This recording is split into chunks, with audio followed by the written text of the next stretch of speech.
मस्जिद में नमाज नहीं पढ़ रहा है। भाई देखिए हम भाई देखिए सिस्टम निकल गए, लेकिन हमें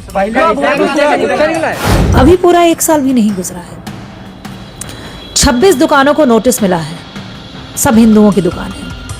वजह जो भी हो, मुझे उससे कोई मतलब नहीं। मस्जिद के अंदर घुस करके 15-20 मुल्लों को लिटा दूंगा, जमीन पे गिरा दूंगा,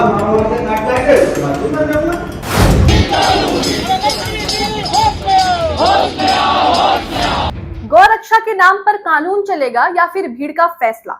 उत्तर प्रदेश की एक और घटना ने इस तरह के सवाल खड़े कर दिए। उत्तर प्रदेश में गौरक्षा दल के लोग जो हैं वो एक मुस्लिम युवक को परेशान करते हैं, उसे पकड़कर जबरदस्ती गोमूत्र पिलाने की मांग करते हैं। इसी के साथ उसे गाय के बछड़े के सामने पैर पड़ने, माफी मांगने, सजदा करने के लिए बोलते हैं।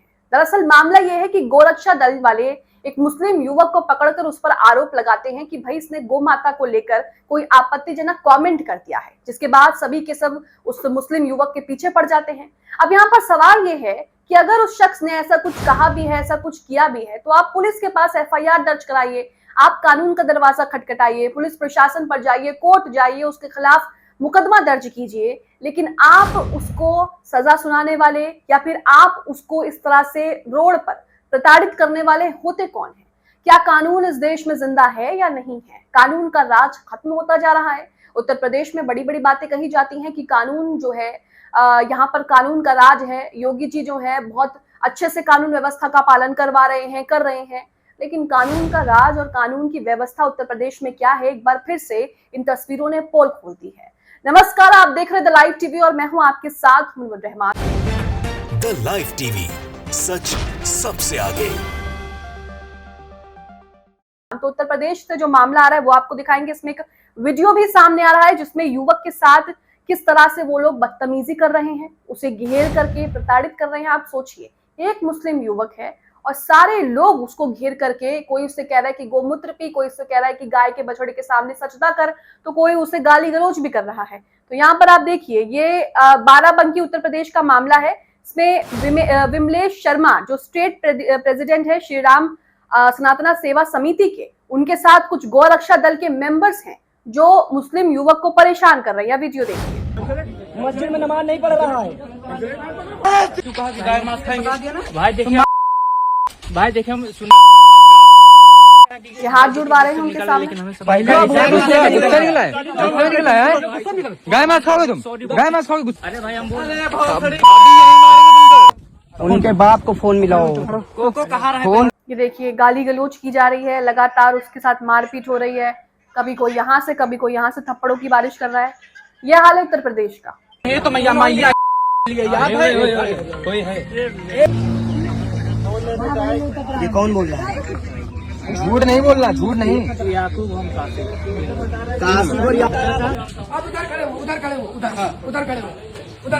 जय श्री राम बोलो, जय श्री राम।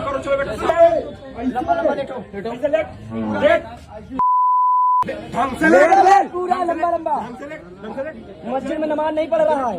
जय श्री राम।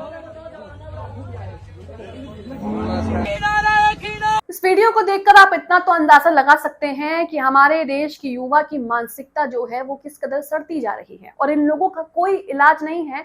सबसे परेशानी वाली बात तो यही है कि इन लोगों का कोई इलाज नहीं है। ये ऐसे ही रहेंगे, ये ऐसे ही बेवकूफ बनते रहेंगे, धर्म के नाम पे ये ऐसे ही बेवकूफ बनाते रहेंगे। गौरक्षा के नाम पर, गाय के नाम पर, बकरी के नाम पर, मुर्गी के नाम पर ये लोग जो है वो मुसलमानों को टारगेट करेंगे और उसे परेशान भी करेंगे। अब इसी के साथ जिस तरह से इस्लाम के खिलाफ भारत में क्या कुछ हो रहा है आप देख रहे हैं, मुसलमानों के खिलाफ क्या कुछ हो रहा है आप देख रहे हैं, लेकिन वहीं ब्रिटेन के रहने वाले डॉक्टर मार्क थॉमसन जो कि अब्दुल्ला हो चुके हैं, उन्होंने हाल ही में इस्लाम कबूल किया है और उनकी ये कहानी सोशल मीडिया पर काफी जो है वो वायरल हो रही है। एक इंटरव्यू दरअसल वो ये कह रहे हैं कि उन्होंने पूरी दुनिया घूमी, लेकिन जो रूहानी सुकून और दिली शांति उन्हें मक्का, बैतुल्ला, काबा के करीब महसूस हुई है, वो दुनिया में कहीं और नहीं मिली। यानी कि यहाँ पर जिन्होंने इस्लाम कबूल किया है, ब्रिटिश के एक डॉक्टर जो अब्दुल्ला हैं, वो कह रहे हैं कि दुनिया में उन्हें कहीं सुकून नहीं मिला। काबा शरीफ में उन्हें इतना सुकून मिला कि उनका दिल जो है वो खुश हो गया। तो यहाँ पर आप देख सकते हैं कि किसी ने जोर जबरदस्ती नहीं की, किसी ने माथे पे बंदूक रख के, कनपट्टी पे बंदूक रखकर ये नहीं कहा कि आप जय श्री राम बोलो या आप ऐसे करो। तो इसी तरह से आप जो है वो इस्लाम की खूबसूरती भी देख रहे हैं। इसी बीच काबिश अजीज ने एक मामला यहाँ शेयर किया है। ये मामला पुराना है, लेकिन इसमें जो हुआ है, सोशल मीडिया पर लोग कह रहे हैं कि भाई ये जो आपने किया है ये उसी का फल है, कर्मा जो है वो आपको मिला है। तो यहाँ हुआ क्या है, इंदौर का मामला है। इंदौर में शीतला माता बाजार आपने सुना होगा। 1 साल पहले मुसलमानों को दुकानें हटाने का अभियान चलाकर व्यापारियों ने जो है वो जिहादी मुक्त बाजार का पोस्टर लगाया था। पोस्टर आप अपनी स्क्रीन पर देख रहे हैं। ये पोस्टर लगाया गया था 2025 में। इंदौर का ये मामला है। मुसलमान वहां से चले गए, कहीं ना कहीं मुसलमान जो है वो अब कमा रहे होंगे, खा रहे होंगे, पी रहे होंगे। लेकिन अब वहां पर क्या हुआ है, वहां पर जो शीतला माता बाजार है वहां पर हिंदुओं की 26 दुकानों पर बुलडोजर चलने का आदेश दिया गया है।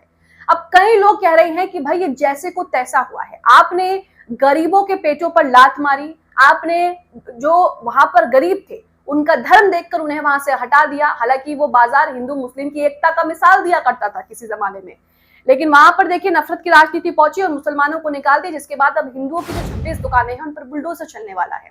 यहाँ पर ये महिला क्या कह रही है, जरा आप भी सुनिए। मध्य प्रदेश के इंदौर की शीतला माता बाजार की ये तस्वीर साल 2025 सितंबर की है, जब आदेश दिया गया था कि इस बाजार में काम करने वाले जितने भी मुसलमान हैं वो अपना काम छोड़ दें और इस बाजार को खाली कर दें।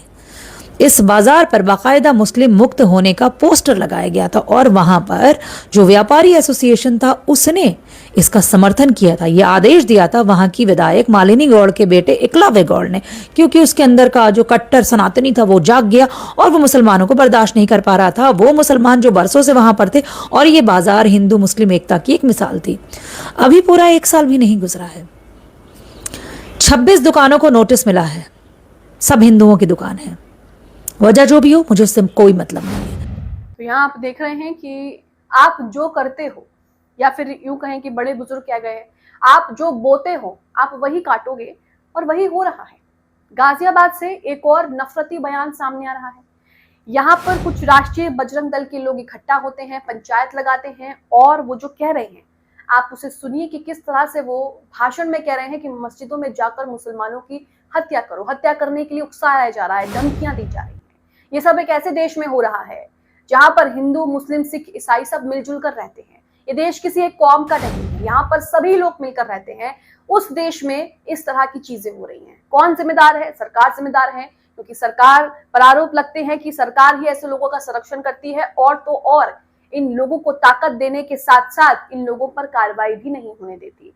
तो मकतूब हिंदी ने जो है वो इस पूरे मामले को शेयर किया है ट्विटर पर। उत्तर प्रदेश के बरेली में 28 जून को आयोजित एएचपी राष्ट्रीय बजरंग दल के स्थापना दिवस कार्यक्रम के दौरान मुसलमानों को लेकर कई विवादित और कथित रूप से भड़काऊ टिप्पणियां की गई हैं। भाषण में मस्जिद में घुसकर लोगों की हत्या करने जैसी बातें कही गई हैं और हिंदुओं से हनुमान चालीसा के सामूहिक आयोजन के जरिए संगठित होने की अपील की गई है। इस कार्यक्रम का एक वीडियो सोशल मीडिया पर वायरल हो रहा है, जो आप भी देखिए।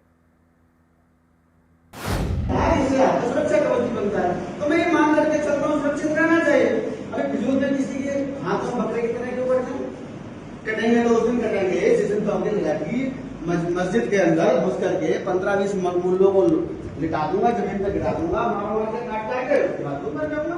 क्या फर्क पड़ता है? मैंने एक अपनी जान देने के बदले 20 तो मुमकिन नहीं हो। हिंदू समाज के लोगों को इकट्ठा करके वह भी हनुमान चालीसा के नाम पर हम उनको एक सेना के रूप में संगठित करके शुक्रवार का ऑप्शन खड़ा कर रहे हैं। अभी आपको तो शुक्रवार का ऑप्शन क्या?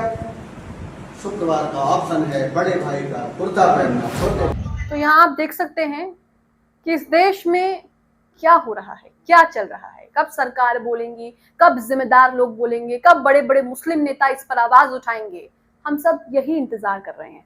तब तक के लिए एक विशेष समुदाय को इस देश में ऐसे ही एडजस्ट करना पड़ेगा या फिर यही सब कुछ सहना पड़ेगा। इसी बीच छत्तीसगढ़ में आज नकटी गांव के लोगों ने, जिनके घरों पर बुलडोजर चलाए गए हैं, कांग्रेसियों के साथ पूर्व आईएएस और वर्तमान भाजपा सरकार में वित्त वाणिज्य कर आवास एवं पर्यावरण मंत्री ओपी चौधरी का घर का घेराव कर लिया है। लेकिन इससे होगा क्या, आप सब जानते हैं। आज आपने प्रदर्शन किया है, कल यही लोग आपको जेल में दिखेंगे। जैसा कि हाई कोर्ट के जज ने कहा भी था कि सरकार जो है, आम नागरिकों को सरकार का गुलाम बनाया जा रहा है और प्रदर्शन करने पर उन पर केस लगाए जाते हैं। ये बात सोच समझ कर जज ने बोली है और वही सब होता है। देखिए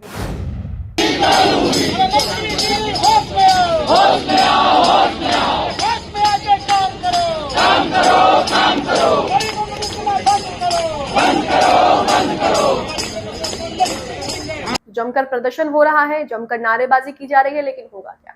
अब राम मंदिर के चंदा चोरी को लेकर आपने कई खबरें सुनी हैं और कहीं हिंदू संगठन के कुछ जिम्मेदार व्यक्ति तो ये भी कह रहे हैं कि भाई अगर हिंदुओं का मंदिर है, ठीक है, और अगर हिंदू ही चंदा चोरी कर ले हैं तो उससे आपको क्या दिक्कत है? जिन लोगों ने चंदा ही नहीं दिया वो लोग क्यों चंदा चोरी पर आवाज उठा रहे? तो ऐसे तो महानुभाव हमारे बीच है। धीरेन्द्र शास्त्री ने, आपको याद होगा कि कहा था कि मैं जो है वो अगर मैं पर्ची खोल दूंगा, अगर मैं बता दूंगा तो मेरे को ये लोग छोड़ेंगे नहीं। यानी कि ये सब एक ही थाली के हैं और इन सभी को पता है कि चंदा चोरी में कौन कौन शामिल है और ये काम सालों से चल रहा है। तो अब यहाँ पर देखिए शख्स क्या कह रहे हैं कि धीरेन्द्र शास्त्री सबकी पर्ची खोलते हैं, लेकिन उनकी पर्ची विनय कटियार नहीं खोलते। विनय कटियार यहाँ पर कह रहे हैं कि वो तो खुद चोर है। उनकी क्या सुन रहे हैं आप? कहा धीरेन्द्र शास्त्री को लाए चोर को साले को। पंडित धीरेन्द्र शास्त्री कहते हैं कि अगर हम पर्ची खोलेंगे तो कई नाम बेनकाब हो जाएगा। हो धीरेन्द्र शास्त्री, हमारी जरा बात कराओ, फिर हम बतावें। अभी खोलो जल्दी। धीरेन्द्र शास्त्री, अरे यार धीरेन्द्र शास्त्री को तुमने नाम दे दिया तो काहे धीरेन्द्र शास्त्री को लाए चोर को साले को। मालूम है धीरेन्द्र शास्त्री क्या है वो? नहीं बोल। तो हमारे साथ चलो यहाँ से दिल्ली तक। तो यहाँ आप देख रहे हैं कि क्या सब चीजें देश में चल रही हैं। देश में जो जरूरी अहम जमीनी मुद्दे हैं उन पर किसी का ध्यान ही नहीं जाता और हम सब जो है वो इन्हीं सब में उलझे हुए हैं, उलझे रहेंगे जब तक जो है वो सब कुछ बर्बाद मिट्टी में नहीं मिल जाता। खबरों को लेकर कमेंट बॉक्स में अपनी राय जरूर दें। द लाइव टीवी, सच सबसे आगे।